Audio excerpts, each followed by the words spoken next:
Hey, Hello. hey, can you hear me all right? Yes, I can hear you. Oh, awesome. Welcome. It's been a long time since I've spoken to you, August. Hey, Yeah, it's been a few years. It's good to see and you again. yeah, same. You're looking well, man. Where are you at right now? I'm in my home in Portland, Oregon. Oh, nice. How's Portland treating you these days? Uh, Pretty good overall, I would say. It's been a pretty easygoing place in the time I've lived here. I've lived here for about 3 years now. Nice. Yeah. Um, I'm really bad with transitions, but I actually wanted to start off the interview by saying, also thank you for doing this, by the way. Yeah, of Um, course. Anytime. Thank you for having me. yeah, of course. I have a lot of people on the list that I wanted to speak to, but I felt like I wanted to start early on with you because some of the people that I actually want to speak to in the future stem from having been introduced to them by you. So Mhm. that's where I'm very grateful for that, and you've always, vouched for me. So just know that I appreciate that even after all these years. Absolutely. Yeah. But yeah, I just wanted to preface this interview by saying that I actually um, based the majority of these questions from listening to Flesh and the Devil in its entirety. So Okay. if that is the center of these questions, that is why. I didn't want to go the traditional route, I guess. But anyways, I'm going to start it a bit more, I guess, heady and ask what the words forgiveness and redemption mean to you. Forgiveness and redemption. I guess you know, a lot of the process of like personhood is built on like the experience of like developing forgiveness and redemption for yourself through the course of your life, especially if you're someone like me who is spent the majority of their life in a place of vices. I was an addict for a long time in my life, and part of the process of making the Flesh and the Devil record was a process of sort of the climactic confrontation of that moment in your life where you kind of split the line in the sand of like, so this is who I have been in my life, and I don't want to be that person. So I have to figure out how to go forward and progress into a new form of self. And a lot of that has to do with forgiveness and redemption because you have to find that within yourself in order to move forward. And those two qualities are very important in the process of evolution within yourself and like the way that you uh, carry yourself into adulthood, even. A lot of the process of forgiveness and redemption has to do with maybe finding a way to say, I've done things that I'm not proud of, but that doesn't define me at this point. Wow, yeah, I appreciate you sharing it and this level of vulnerability. But I think that and the album really are just meshed with each other. There's no way around it, honestly. Um, So thank you for sharing that, Absolutely. from your words directly. But I also wanted to ask, you dropped your last name from your artist name. I don't know how long ago, but I just was curious, was that because the work became less solitary and more collaborative? Yeah, that's absolutely why. At some point, it must have been probably around Heaven's Gate, it started to become a gray area of because Heaven's Gate, I made it was myself and my collaborative team at the time was just myself and my friend Jorgen Loveheart and Nick Wilbur, who runs the Unknown. I was kind of letting him do some collaborative process on that record. And that record kind of malformed the project away from being a solo project into a band, uh, which kind of worked to my benefit because honestly, I was not a very good solo artist. I have spent my entire life as a musician in bands, being a band leader, and being a solo artist was incredibly difficult and only necessary because of the fact that I was in a position where I didn't have people in my life who wanted to actively be involved in the thing at that time. But like obviously I had to continue making music. That was like a necessary part of my life. So I was working around how do you make music alone? And I was learning that in the process. So uh as we got further into this thing, it became less and less just me alone and more other people. And then I had a touring band after the Heaven's Gate album released in 2023. And so at that point, it was like, okay, this isn't me alone. So it felt a little pompous to make the whole thing just like my name alone. Uh, You do definitely shout out a lot of the people that help you in the process of making things. You have a very clear, timestamp of who and what goes on in the building blocks of your albums. I just know that they definitely feel heard and that you've included the people that you have wanted to, and it's apparent. And I never see you as a soloist these days, especially. Um, I just, yeah, I really wanted to ask you that because I knew that wasn't just like a throwaway kind of idea. That was very much a deliberate. Um, but yeah, you're talking about live shows and stuff. I wanted to ask you what your experience is like driving such long distances to play certain shows and events. um, so over time, I've done it much less. In the last 2 years, I've been kind of uh hunkering down a little bit, mostly just because it's like, I'm an adult, I live alone. It's expensive. It's gotten increasingly expensive to tour in the United States. Yeah, Uh, in recent years, even post pandemic, it's gotten more expensive since then. Uh, in the early years of the August like lifespan, I was pretty viciously involved in the music scene spanning through Washington and Oregon. So I would spend a lot of time on I-5, often alone. Most tours I've done, even to this day, have been completely solo. I did a tour in 2023. Actually, I think you were at this show. I played in Bellingham, Washington, which is pretty much on the Canadian border, on the right. 24th of May, and then I played in Los Angeles on the 26th of May. Hmm. Uh, and I drove probably 14 hours each day just to make it there on time. Wow. Uh, and at that time, my setup was pretty easy to get around. It was just like an amp in my trunk and my guitar in my back seat. Right.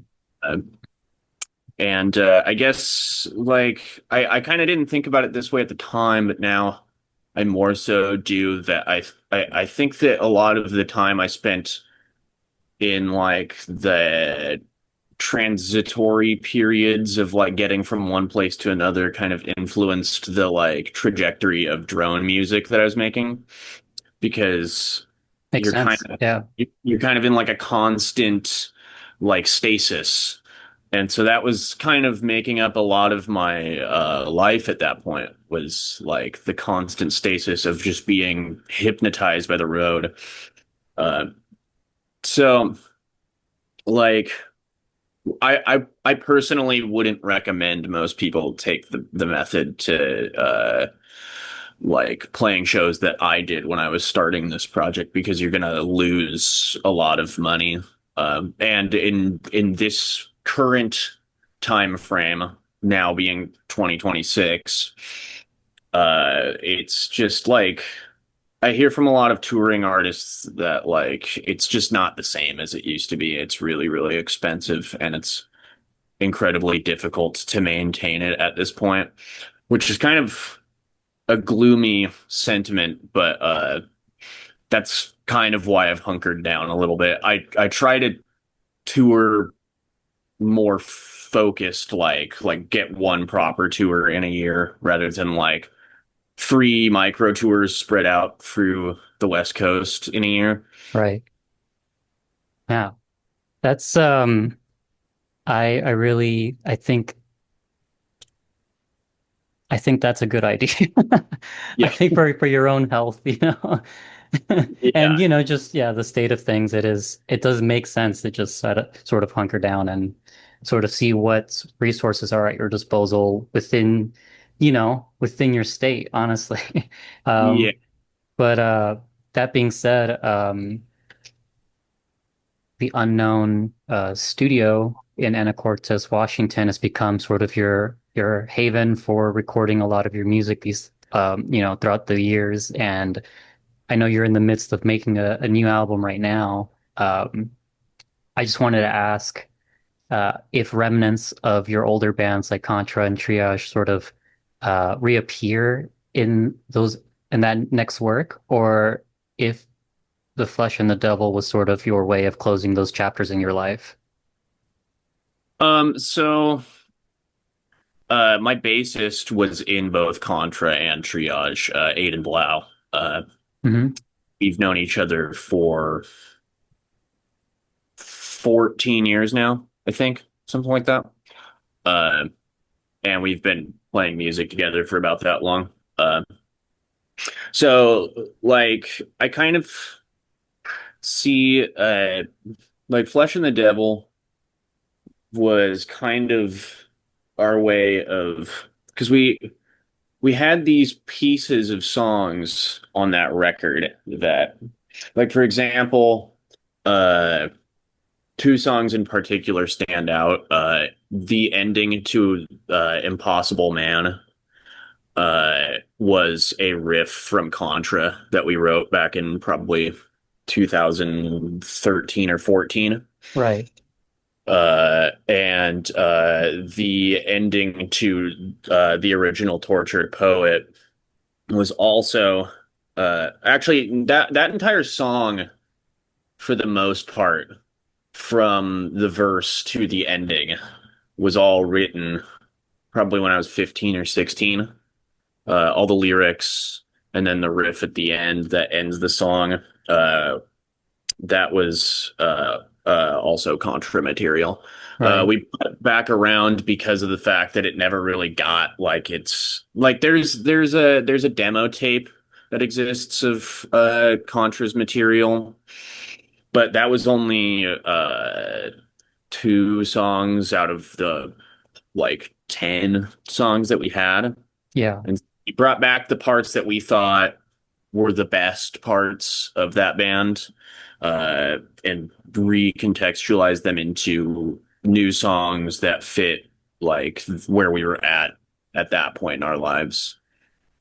Uh, and so we were very intentional about bringing Contra back in spirit for that record since Aiden had reconvened into the band at that point. In fact, I wrote those songs before he had reconvened into the band, and because I had used those riffs, he felt obligated to come back. Um, Interesting. and so for this record, we have, at least for the current position we're at with this record, we have Aiden on bass, and we had a Shell play percussion, who was the drummer for Triage. Yeah. Yeah. So it's spiritually still part of it, and I would say that the current music that we're making right now is probably in a similar essence to Triage, where it's kind of riding those extremities, uh, sort of the big walls of sound and extreme volume, really long songs. We're kind of working within that framework again. It just made sense after Flesh and the Devil. Like that record was kind of already heading that way. So I just am taking it to its logical point. That makes sense. Yeah. I notice a lot that you across album cycles that there needs to be a change up, not just for your sake, but maybe for um, the order in which you've kept your discography, I guess, growing. You don't want two repeats of each other next to each other, if that makes sense.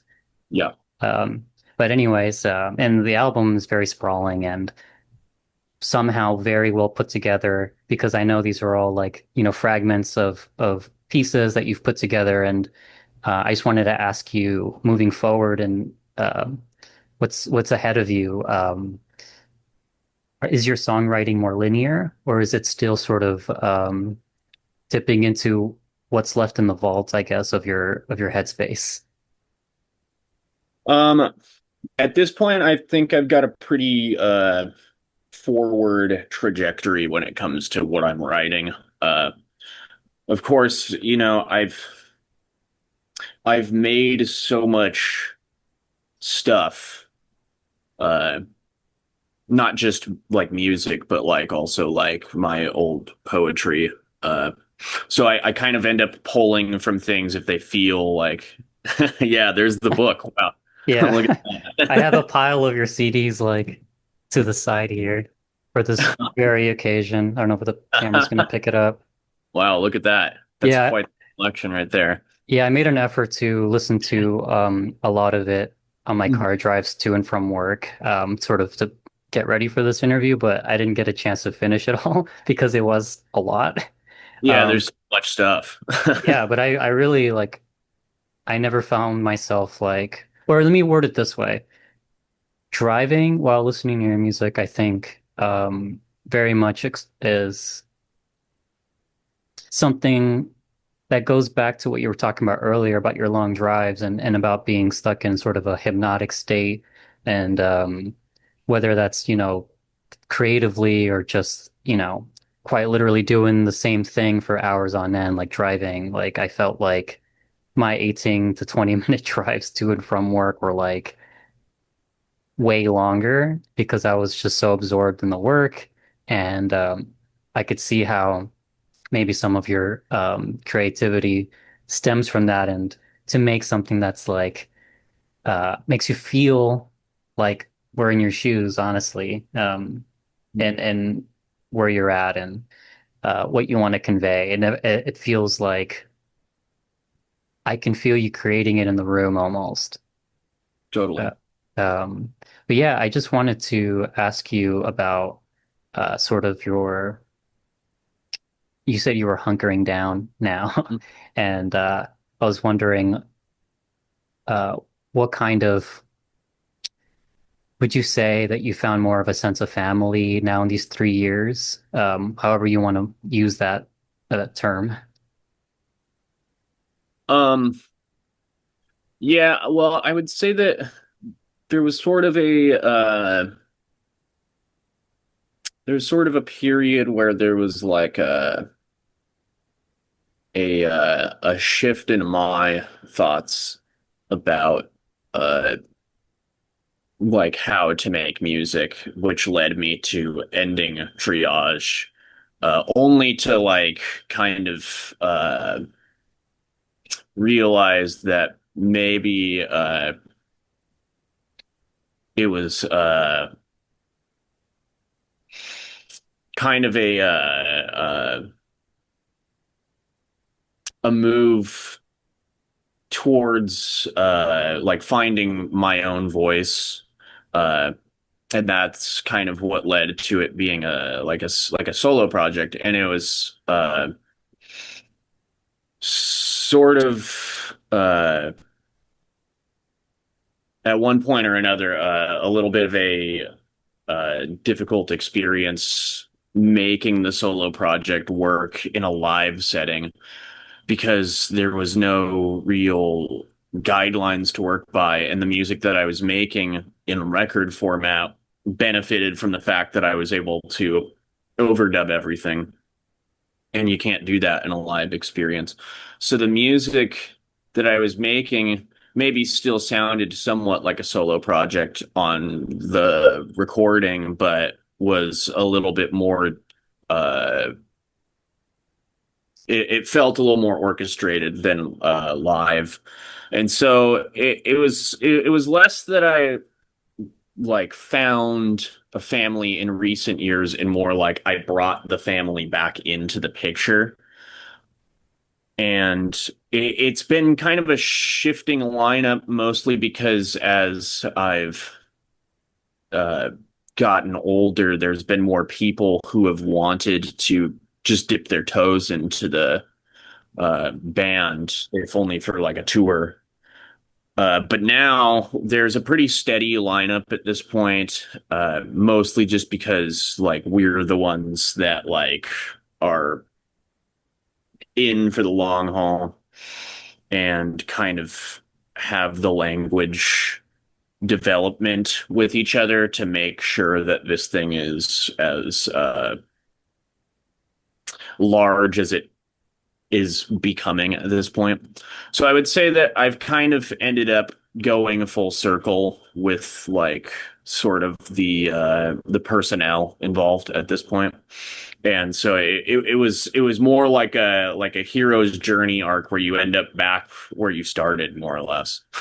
Yeah, except, you know, I would say more weathered and experienced from the whole journey.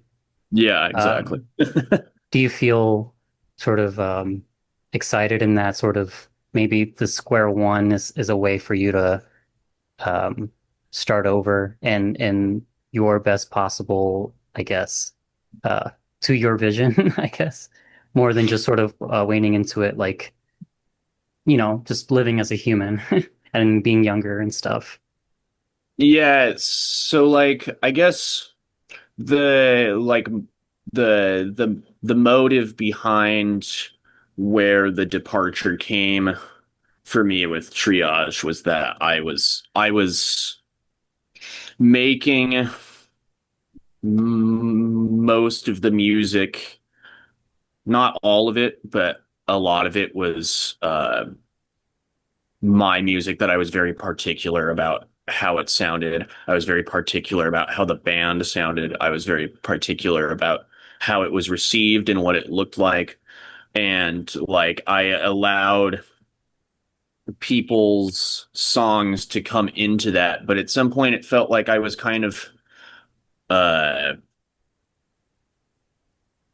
making it about myself more than it should have been. And so I was in a position where uh like I knew I had to do the thing of like making a clear line in the sand where this is a thing that I'm the conductor of, and it's like a particular sound and image that I'm driving. Uh, and in order to make that happen, I kind of had to end triage just because there was sort of this this leeway that had been created that made it unfair to other people involved for me to just take control of the whole thing. Uh, so I went full circle mostly to create the dynamic that exists now that is like, all right, there is a clear like trajectory that we're working on that is like more or less just my material shaped by people's influence within it, and less like uh, back and forth between a democratic band and like a dictatorship, which was kind of what Triage was becoming at some point. It was like this like back and forth battle between like, are we all working together or is this a one man show? And that I we're didn't, helping I with. Yeah, yeah, I didn't really want that to become like a thing that might create a conflict that could lead to bad blood. So I just ended it before it got to that point. I understand. Yeah, Yeah. thanks for answering that in a very a very good way. I am going to pivot a little bit and Okay. sort of ask you what these days, what goals are you striving to achieve? However you want to, you know, structure that. Um, I guess, like I spent a lot of years under this project kind of just wanting to like make things that felt like they were sort of I'm trying to think of a way to describe it. I guess like little snapshots of where I was in my life, and I didn't really spend a lot of time thoroughly like producing a record. I just kind of made a record on the fly. The first three records that I made in the span of a couple days each, and then I would put them out within like a couple months of them being made. It was all like very rushed, and there wasn't a lot of filtering the process, and there was a lot of just like, here's these things that I made. I'm not gonna do any of the music industry nonsense of like filtering the music to its like core for you or like trying to sell you it. It's just a thing. And I've been pretty adamant about staying out of the music industry in like a conventional sense. Uh, but in recent years, my goal has been a little bit more to like be involved in the music industry without being in the music industry, if that makes sense. It does. I actually was going to ask that question at some point about, you taking down your music from like major streaming platforms and it's all sort of living within YouTube and Bandcamp especially. Yeah. Uh, Um, yeah, tell me about that. uh, yeah. So I took it off streaming. Beyond. I have it on Bandcamp, YouTube, and this site called Subvert, which is kind of like I have an uh, account with them. I know it. Yeah. yeah. I just don't really have much faith in the digital hemisphere of like marketing or community. Disposability too. Yeah, like it's kind of like if I can kind of digress for a second, Yeah. it's kind of like how there's this societal issue with like our generation of being like vastly alone and single, and it's because they're like paralyzed with how much exposure to each other they have, and that comes from like dating apps and social media and this general like we are experiencing too much of the social connection to actually understand it in a real world. And so it's become normalized societally to evade interacting in person and instead keep it all in the DMs. Like dating is like becoming this thing where it's like, you've got to like ask a person out through the DMs. Doing it in face to face is a paralyzing experience. And it's the same thing with music. Like when we're putting all this music up in a digital world, it's just lost into the ether because there's so much digital music that people are paralyzed by its overexposure, and they don't really know what to do with all of the options at hand, so they just stick to like the same handful of records that they've always listened to. And so like it wasn't a better option for me to like drop off of streaming. It's just I didn't want to be part of a fake community. I wanted if people are going to be, A grassroots approach. yeah, yeah, if people are going to be involved in the music, then I would like them to, maybe be there in person, or maybe, you know, at least I can send them a package with my music. Yeah, have people who are truly present and Mm. not, I guess, for lack of a better word, window shopping. Yeah, yeah, exactly. Okay. Oh, sorry if you were going to say something. Oh no, go ahead. Oh, okay. I was just gonna say, wow, we already have about 8 minutes left. This flew by. This is one of the Yeah. quicker feeling interviews, which is a good thing, you know. I'm normally I get caught in a moment where I'm like, oh shit, I ran out of things to say. But I'm digressing myself here. Actually, I'm gonna reel us back in, and I'm gonna talk about your influences, and there might be plenty. There might not, but I was just curious what sort of resonating with you lately, who and what. So I don't spend a lot of my free time listening to music very much, if I'm being honest. I'm generally pretty fatigued by music because of how much time I spend with it.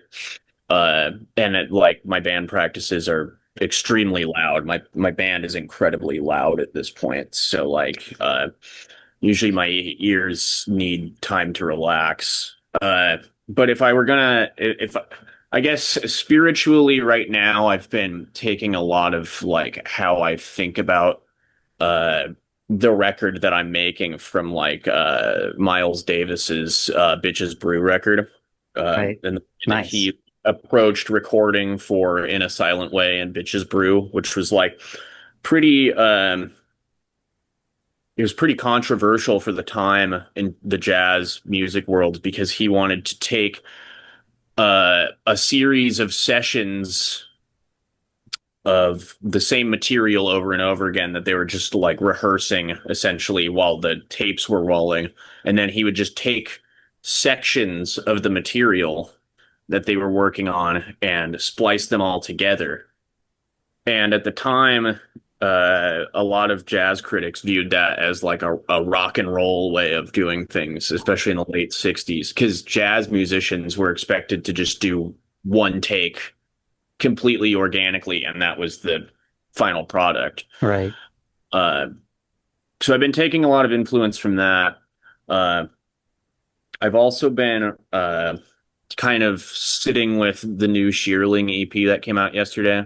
I heard Uh, it twice yesterday. That was really great. I want to hear your thoughts on it. it's a fantastic release. I heard it before it was finished mixing. Me and Alex generally kind of have like a creative back and forth where we share like our writings and our like material before it's finalized with each other and kind of give each other thoughts.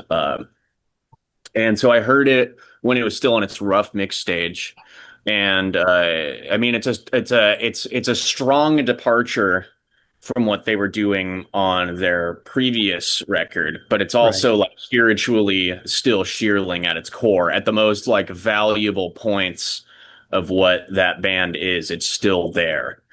And Totally. like I definitely take a lot of influence from his way of thinking about music, which probably shines through in some of my music and probably will more so with this next record. Uh, but I don't want it to seem like I'm just like, you know, jacking his style. It's just like, we're really good friends and we influence each other's sort of ways of thinking about music. And that's kind of what music is at its core. It's, like we're just hearing each other's points of view and kind of like getting a feel for it. I completely get that. I totally resonate with that. Um, yeah, thanks for sharing your thoughts on that. I'm going to cap it off with this last question. Is there, I guess, any sort of exclusive thing you'd be willing to share with me about the next coming album? Um, so it's still in a pretty early stage as far as we're concerned. I only have one track recorded in Unknown. We did do demos for the material that were like technically studio grade, but we only did two songs. But those two songs were over an hour long combined. It was our two longest songs. Uh, so right now we're sitting on probably six tracks that are spanning 95 minutes total, and we've got more that we're working out. I expect the record will probably be 2 hours long. We've got one track that's between 35 to 40 minutes long. Uh, Wow. I saw a yeah, photo at some point. You were explaining the structure of, one of the songs in like a whiteboard, and it looked yeah, that was maniacal, but it looked, like it was gonna result in something really big. that was our second longest song, which was over half an hour long at one point, but we kind of condensed all the parts down, and now it's sitting at about 24 minutes in the final product.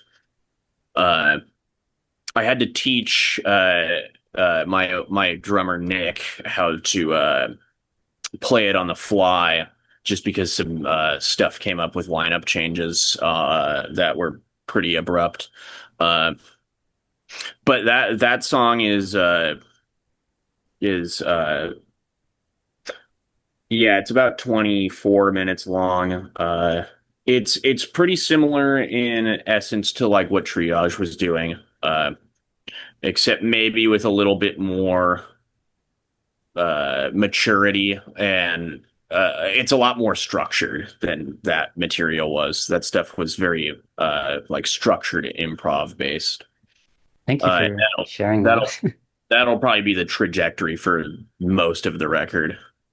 Awesome. I'm super excited to listen to it. I have come to appreciate a lot of your work, especially leading up to the interview. I realized, I was like, August is just a hardworking musician, and I wanted to give you your flowers, really.